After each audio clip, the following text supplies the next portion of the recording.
Terima kasih Tuhan. Kami bersyukur kepadamu. Terima kasih Tuhan. Terima kasih Tuhan. Haleluya.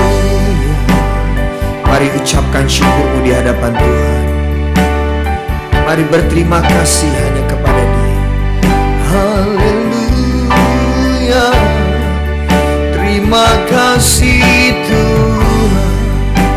Terima kasih Tuhan. Haleluya. Kami bersyukur. Kami bersyukur. Haleluya. Terima kasih Tuhan.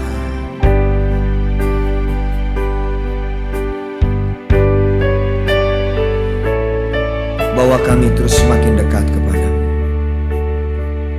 Haleluya. Sebab kekuatan kami hanya daripada Engkau, Tuhan yang selalu beserta kami. Kekuatan di hidupku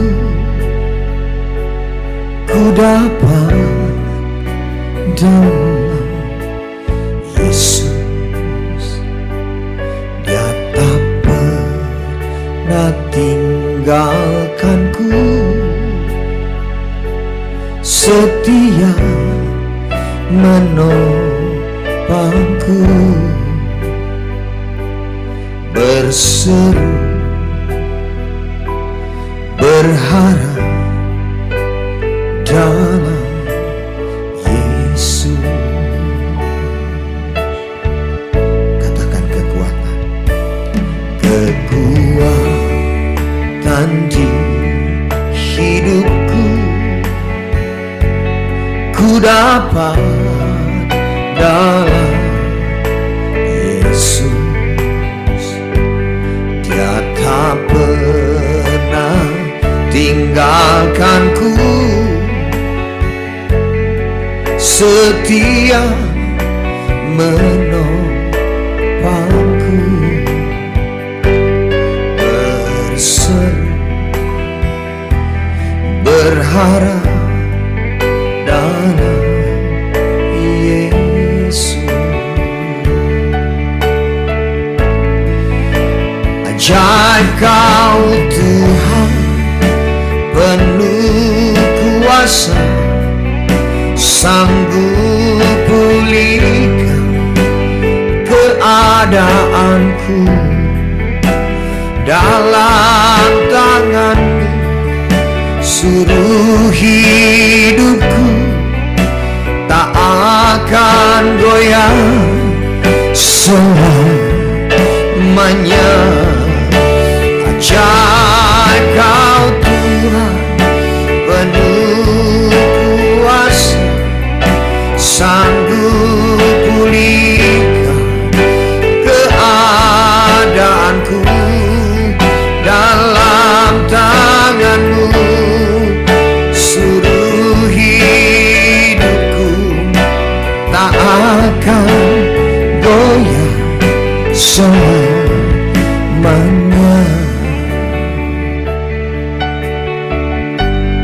Sama-sama katakan. Kekuatan di hidupku ku dapat dalam Yesus. Dia tak pernah tinggalkanku, setia menopangku,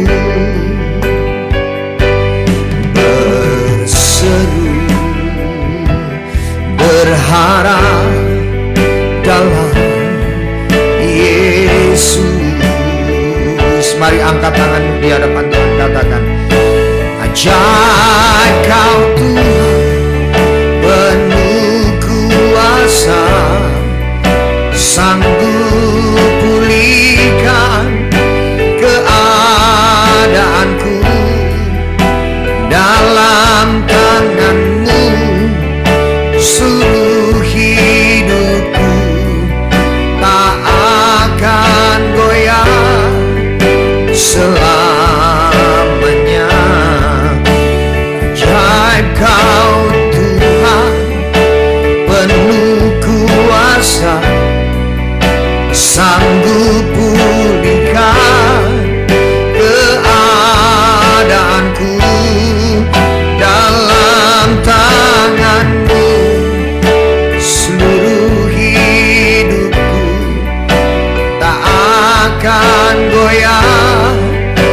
selamanya. Sekali lagi katakan, ajaib Kau Tuhan, penuh kuasa, sanggup pulihkan keadaanku, dalam tangan-Mu seluruh hidupku tak akan goyah selamanya, tak akan goyah selamanya, tak akan goyah selamanya. Berikan tepuk tangan bagi kemuliaan nama Tuhan, sebab kami tidak akan pernah goyah sampai selama-lamanya. Kami pasti aman di dalam kekuatan kuasa-Mu ya Tuhan, di dalam keajaiban-Mu. Engkau sanggup pulihkan kami, Engkau sanggup sembuhkan kami. Apapun keadaan kami hari-hari ini, kami serahkan tubuh jiwa roh kami ini ke dalam tangan-Mu Tuhan. Haleluya, haleluya. Kami berseru, kami berharap hanya kepada-Mu Tuhan.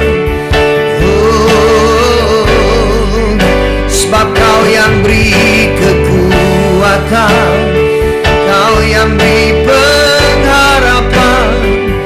Haleluya, kami bersyukur Tuhan, kami bersyukur Tuhan. Haleluya, Kau yang sanggup pulihkan, Kau yang sanggup sembuhkan, hanya Engkau Tuhan. Oh, terima kasih Tuhan. Haleluya. Oh,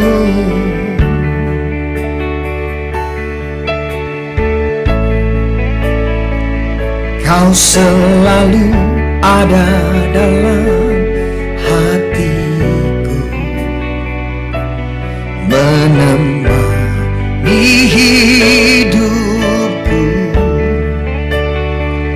memuji-Mu, menyembah-Mu selamanya. Itulah yang ku rindu. Kau selalu ada dalam hatiku, menemani hidupku, memuji-Mu, menyembah-Mu selamanya. Itulah yang ku rindu. Sama-sama katakan, takkan pernah ada, takkan pernah ada kasih di dunia seperti kasih-Mu Tuhan. Kau telah buktikan cinta-Mu padaku dengan penebusan-Mu. Jauh di lubuk hatiku, ingin ku katakan, angkat tanganmu katakan, Kau selalu ada dalam hatiku, menemani hidupku, memuji-Mu, menyembah-Mu selamanya. Itulah yang ku rindu. Kau selalu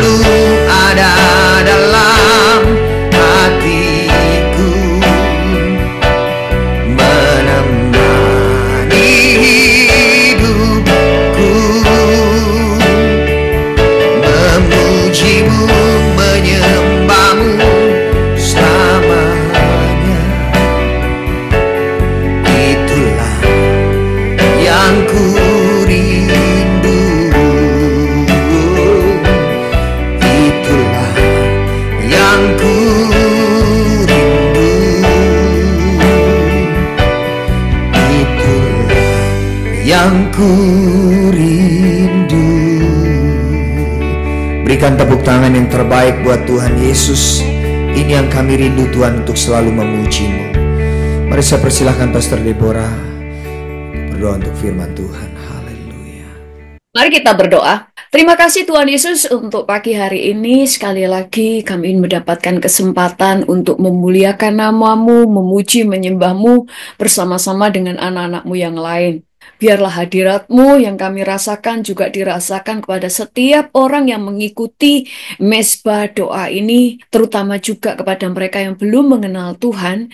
Biarlah Tuhan Kau melawat dan menjamah mereka, sehingga mereka tahu apa arti dilawat Tuhan. Mereka mengerti apa itu damai sejahtera, sehingga mereka tahu apa itu hadirat Tuhan. Karena tidak akan ada yang percaya kalau mereka tidak mengalaminya. Kami bersyukur kepadamu, dan ini waktunya Tuhan kami memperoleh mana surgawi, mana yang selalu memberikan kami kekuatan, memberikan kami pengharapan yang baru. Kami bersyukur setiap hari kami lapar akan mana yang dari surga, dan biarlah pagi hari ini kami dipuaskan. Terima kasih kepadamu Tuhan, di dalam nama Tuhan Yesus kami siap untuk mendengar. Amin. Shalom, selamat pagi semuanya. Luar biasa, semua sudah bangun pagi. Maaf ya, seringkali ada yang menulis di chat-chat itu. Kadang saya tidak bisa membalas, tapi saya membacanya. Setelah selesai ibadah, kadang saya membaca, tapi sudah tidak bisa dibalas di situ. Tapi saya senang kalau saudara menulisnya, sehingga saya tahu siapa yang rajin untuk ikut di dalam mesbah doa.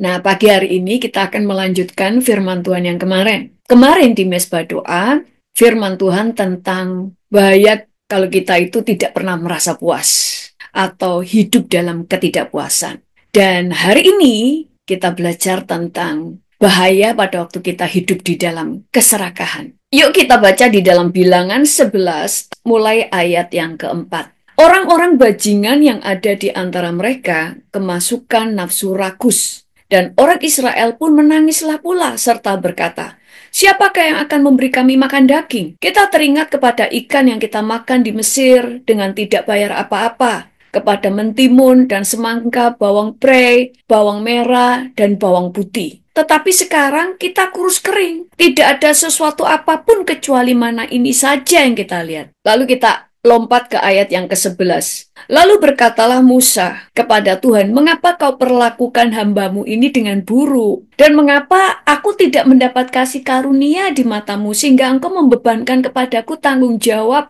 atas seluruh bangsa Israel ini? Akukah yang mengandung seluruh bangsa ini? Atau akukah yang melahirkannya, sehingga engkau berkata kepadaku, pangkulah dia seperti pak pengasuh memangku anak yang menyusu, berjalan ke tanah yang kau janjikan dengan bersumpah kepada nenek moyangnya. Dari manakah aku mengambil daging untuk diberikan kepada seluruh bangsa ini? Sebab mereka menangis kepadaku dan berkata, berilah kami daging untuk dimakan. Aku seorang diri tidak dapat memikul tanggung jawab atas seluruh bangsa ini, sebab terlalu berat bagiku. Jika engkau berlaku demikian kepadaku, sebaiknya engkau membunuh aku saja. Jika aku mendapat kasih karunia di matamu, supaya aku tidak harus melihat celakaku. Lalu di ayat yang 16 berkata begini, lalu berfirmanlah Tuhan kepada Musa, kumpulkanlah di hadapanku dari antara para tua-tua Israel 70 orang, yang kau ketahui menjadi tua-tua bangsa dan pengatur pasukannya. Kemudian bawalah mereka ke kemah pertemuan, supaya mereka berdiri di sana bersama-sama dengan engkau. Maka aku akan turun dan berbicara dengan engkau di sana. Lalu sebagian dari roh yang hinggap padamu itu akan kuambil dan kutaruh atas mereka. Maka mereka bersama-sama dengan engkau akan memikul tanggung jawab atas bangsa itu. Jadi tidak usah lagi engkau seorang diri memikulnya. Tetapi kepada bangsa itu haruslah kau katakan, kuduskanlah. Tetapi kepada bangsa itu haruslah kau katakan, kuduskanlah dirimu untuk besok, maka kamu akan makan daging. Sebab kamu telah menangis di hadapan Tuhan dengan berkata, siapakah yang akan memberi kami makan daging? Begitu baik keadaan kita di Mesir, bukan Tuhan. Begitu baik keadaan kita di Mesir, bukan? Tuhan akan memberi kamu daging untuk dimakan. Bukan hanya 1 hari kamu akan memakannya. Bukan 2 hari, bukan 5 hari, bukan 10 hari, bukan 20 hari. Tetapi genap sebulan lamanya, sampai keluar dari dalam hidungmu dan sampai kamu muak karena kamu telah menolak Tuhan yang ada di tengah-tengah kamu dan menangis di hadapannya dengan berkata, untuk apakah kami keluar dari Mesir? Tetapi kata Musa, bangsa yang ada bersamaku ini berjumlah 600.000 orang berjalan kaki. Namun engkau berfirman, daging akan kuberikan kepada mereka dan genap sebulan lamanya mereka akan memakannya. Dapatkah sekian banyak kambing domba dan lembu sapi disembelih bagi mereka, sehingga mereka mendapat cukup? Atau dapatkah ditangkap segala ikan di laut bagi mereka, sehingga mereka mendapat cukup? Tetapi Tuhan menjawab Musa, masakan kuasa Tuhan akan kurang untuk melakukan itu? Sekarang engkau akan melihat apakah firmanku terjadi kepadamu atau tidak. Kita langsung lompat di ayat 31. Lalu bertiuplah angin yang dari Tuhan asalnya. Dibawanya lah burung-burung puyuh dari sebelah laut. Dan dihamburkannya ke atas tempat perkemahan dan di sekelilingnya. Kira-kira sehari perjalanan jauhnya ke segala penjuru. Dan kira-kira 2 hasta tingginya dari atas permukaan, dari atas muka bumi. Lalu sepanjang hari dan sepanjang malam itu, dan sepanjang hari esoknya, bangkitlah bangsa itu mengumpulkan burung-burung puyuh itu setiap orang sedikit-dikitnya mengumpulkan 10 homer. Kemudian mereka menyebarkannya lebar-lebar sekeliling tempat perkemahan. Selagi daging itu ada di mulut mereka, sebelum dikunyah, maka bangkitlah murka Tuhan terhadap bangsa itu dan Tuhan memukul bangsa itu dengan suatu tulah yang sangat besar. Sebab itu dinamainyalah tempat itu Kibrot Ta'awa, karena di sanalah dikuburkan orang-orang yang bernafsu rakus. Dari Kibrot Ta'awa berangkatlah bangsa itu ke Hazerot dan mereka tinggal di situ. Kita melihat lagi ya, bagaimana bangsa Israel itu memang cepat ngambek. Mereka itu kayak orang yang tidak mau dekat dengan Tuhan. Tapi Musa, dia bergaul karib dengan Tuhan. Tapi bangsa Israel ini nggak berani untuk mendekati Tuhan, padahal Tuhan suka untuk dekat dengan mereka. Bangsa Israel waktu diperbudak di Mesir, mereka itu berteriak minta pertolongan. Kita baca di dalam Keluaran 2 ayat 23 berkata begini, lama sesudah itu matilah Raja Mesir, tetapi orang Israel masih mengeluh karena perbudakan. Dan mereka berseru-seru sehingga teriak mereka minta tolong karena perbudakan itu sampai kepada Allah. Allah mendengar mereka mengerang, lalu ia mengingat kepada perjanjiannya dengan Abraham, Ishak dan Yakub. Maka Allah melihat orang Israel itu dan Allah memperhatikan mereka. Orang Israel itu mengeluh, lalu berseru-seru supaya mereka itu dikeluarkan dari perbudakan. Sehingga yang minta dikeluarkan dari perbudakan kan mereka. Cuma kadang-kadang cara Tuhan dan cara kita itu beda. Mungkin pada saat itu orang Israel berharap, ya dia tetap di Mesir tapi sudah nggak jadi budak. Kemudian mereka menjadi rakyat yang makmur. Tetapi kalau mereka sudah minta tolong kepada Tuhan, maka aturan Tuhan yang berlaku. Karena Tuhan itu kan Tuhan, bukan pembantu. Kalau Tuhan itu pembantu atau dia itu adalah jin, maka pada waktu bangsa Israel minta pertolongan, dia ingin tidak jadi budak, maka jin itu akan melakukan apa saja seperti yang diperintahkan oleh orang-orang Israel. Tapi Tuhan itu kan Tuhan, dia bukan budaknya orang Israel. Dia adalah Tuhan. Jadi kalau mereka minta tolong kepada Tuhan, ya mengikuti aturan Tuhan. Bagi Tuhan, Tuhan tidak hanya akan mengeluarkan mereka dari perbudakan secara fisik, tetapi mereka juga dikeluarkan dari perbudakan mental. Mental budak itu harus dikeluarkan kepada mereka. Yaitu dengan apa? Mereka itu kan dipanggil Tuhan. Sudah ditetapkan menjadi pemimpin, menjadi kepala bukan ekor. Kalau di Mesir, ya mereka tidak akan pernah menjadi kepala. Karena Mesir itu bukan bangsa mereka. Itu sebabnya Tuhan itu membawa mereka ke Kanaan. Karena Kanaanlah negeri yang Tuhan janjikan kepada mereka. Mereka akan membangun kerajaannya sendiri. Mereka akan membangun negaranya sendiri. Mereka akan memimpin. Mereka akan mengelola. Mereka akan tahu bagaimana membangun sebuah negara, dan sebagainya. Karena manusia itu selalu pikirannya sempit. Bagi mereka yang penting sekarang saya tidak diperbudak, saya merdeka, cukup. Tetapi bagi Tuhan, nggak cuma dimerdekakan, tetapi Tuhan mau kamu ini tidak hanya dipanggil menjadi kepala, punya bangsa sendiri, tetapi kamu akan memimpin bangsa-bangsa. Makanya orang Israel dikeluarkan dari Mesir. Tetapi orang Israel itu mentalnya memang masih mental Mesir. Cuma bisanya mengeluh, teriak-teriak. Mereka ini belum sadar bahwa mereka ini anak Allah. Mereka ini belum menyadari bahwa mereka ini diperhatikan Allah. Mereka punya hak untuk berbicara kepada Allah. Sebenarnya pada waktu mereka membutuhkan daging, mereka bisa meminta kepada Tuhan. Tapi karena sudah terbiasa menjadi mental budak, mereka tidak berani meminta kepada Tuhan. Nah, pada waktu mereka keluar dari Mesir, padahal itu mereka yang minta sendiri, betul? Tapi setelah mereka dikeluarkan dari Mesir, sedikit-sedikit mereka itu marah. Seakan-akan Tuhan itu bersalah karena sudah mengeluarkan mereka dari Mesir. Sampai Alkitab itu nulisnya keras sekali. Orang-orang bajingan yang ada di antara mereka, jadi nggak seluruh orang Israel sih, di dalam orang-orang Israel itu ada yang dikatakan orang-orang bajingan. Maksudnya mentalnya itu mental bajingan. Karena cuma mengeluh, marah, maki-maki, menyalahkan Tuhan, malah membenarkan bangsa Mesir. Mereka berkata, dan dikatakan begini, orang-orang bajingan yang ada di antara mereka kerasukan nafsu rakus. Dan orang Israel pun menangislah pula serta berkata, siapakah yang akan memberi kami makan? Kita teringat kepada ikan yang kita makan di Mesir dengan tidak bayar apa-apa.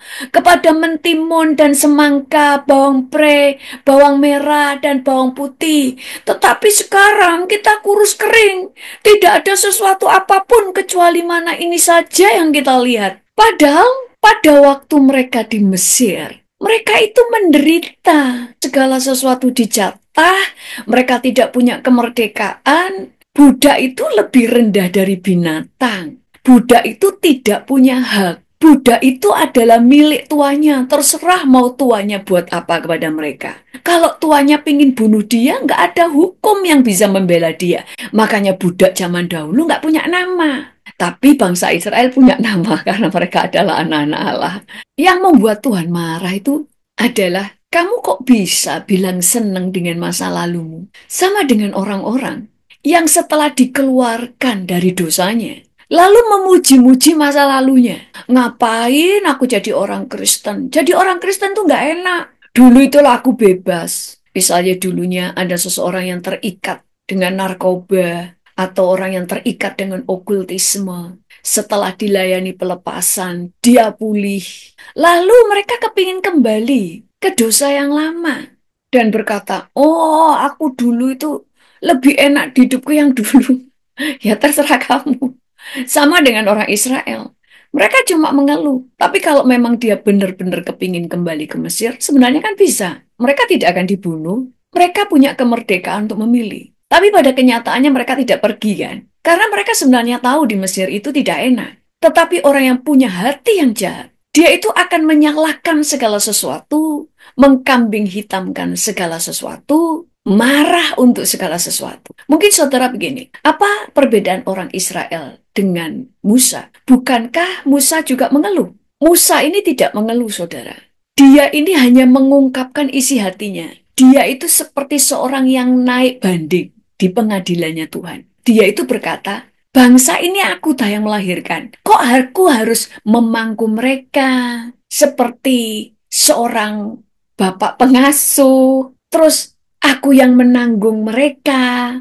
Engkau telah membebankan aku beban yang begitu besar. Tanggung jawab untuk bangsa ini. Kenapa? Karena bangsa Israel itu, kalau nggak dituruti dengan cepat apa yang mereka pengen, siap-siap Musa dimaki-maki. Kalau saudara sadar, Musa itu bisa dimaki 2 juta orang, stres gak?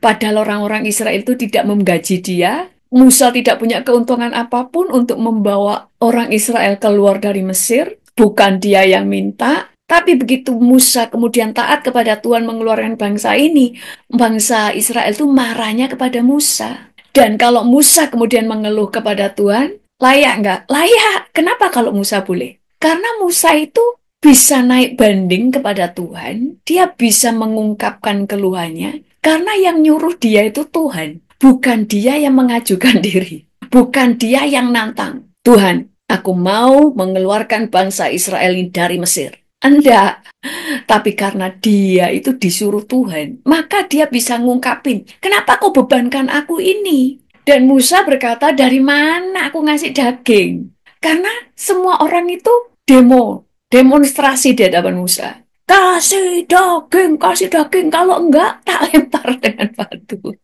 Sehingga Musa langsung ngomong, aku gimana ngasih daging sama mereka? Tetapi kalau orang Israel mengeluhnya itu, mereka marah.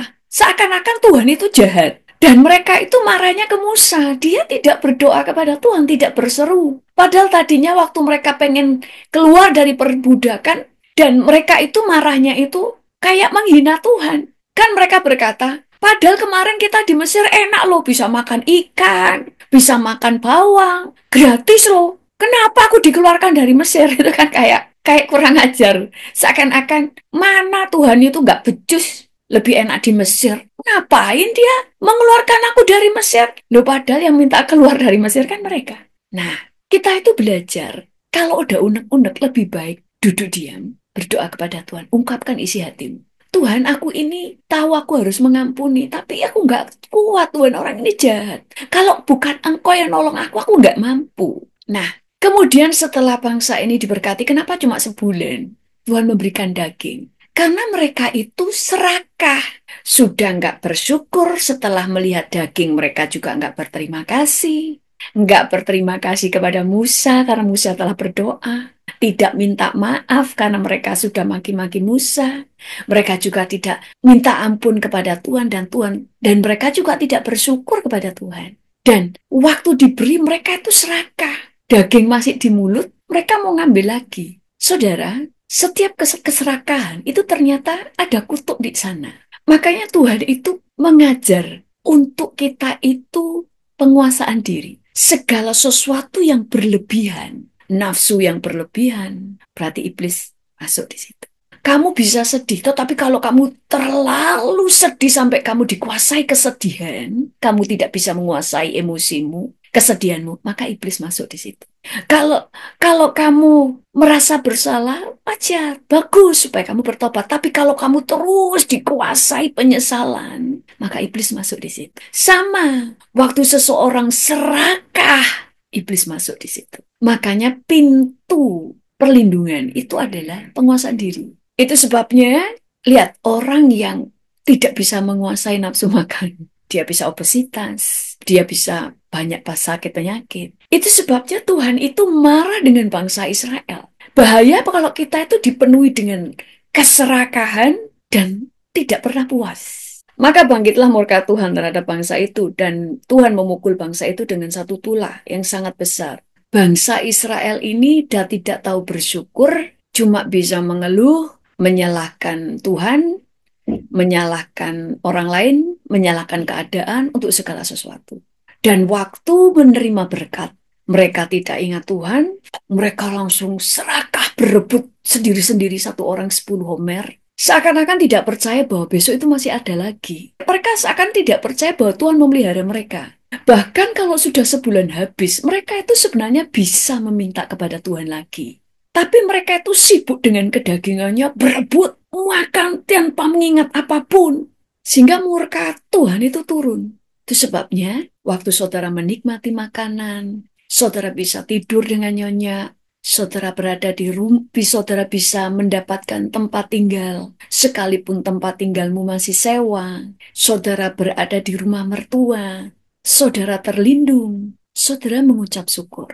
Saudara bisa meminta hal-hal yang saudara belum miliki.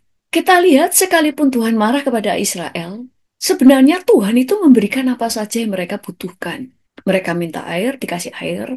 Mereka minta daging, Tuhan kasih daging. Bahkan waktu mereka minta raja, dan itu sebenarnya menyinggung hati Tuhan. Karena Tuhan itu mau dia menjadi raja. Tuhan kasih, Tuhan kasih. Yang artinya sebenarnya pada waktu engkau meminta kepada Tuhan, Tuhan kasih. Jadi hari ini kita belajar, jangan serakah. Orang yang serakah itu tahu berkata cukup. Dia tahu berbagi. Dia tidak mementingkan sendiri. Dia tidak mementingkan dirinya sendiri. Dan kita harus tahu mengucap syukur untuk segala hal yang telah kita terima. Jangan dulu memikirkan hal-hal yang belum kita dapat, tapi bersyukurlah dengan apa yang kamu dapat. Jangan sampai terjadi seperti yang kemarin, firman Tuhan. Api Tuhan membakar di antara orang-orang Israel. Karena kalau kita tidak bisa bersyukur dengan apa yang kita punya, maka apa yang kita punya bisa hilang. Dan kalau kita suka menggerutu, maka murka Tuhan bisa turun atas kita. Kita ini anak, kalau dablek, ya dipukul sama dia. Ku sembah Kau Tuhan, ku mengangkat tanganku. Selamanya Kau ajaib bagiku. Ku sembah Kau Tuhan, ku mengangkat wajahku. Selamanya Kau hebat bagiku. Selamanya Kau ajaib bagiku. Selamanya Kau hebat